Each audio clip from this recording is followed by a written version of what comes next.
Ayun na guys, bumili ako ng mabaon sa ano. Ayun. So, nandito ako kay ano. Ay, sarap.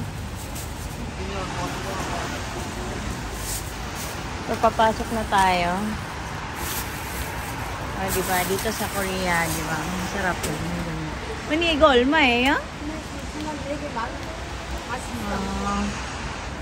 Yeah, 일단 이거만 살게요. So, ito na tayo guys sa kanila.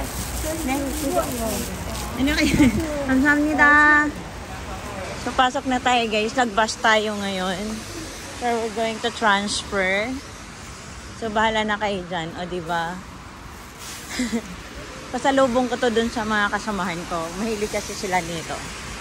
So, galing ako dyan. Nag-transfer ako. Galing ako dun. Dito lagi may mga maraming iba't ibang lahi. Kaso nga lang,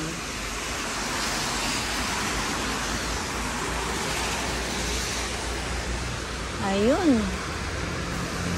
So, saglit lang daw lalabas na. Wait lang. Ano nga ba yung sasakyan natin? 11 or... So, ito na nga guys. Sasakay na tayo. Pero bawal. Kaya bye.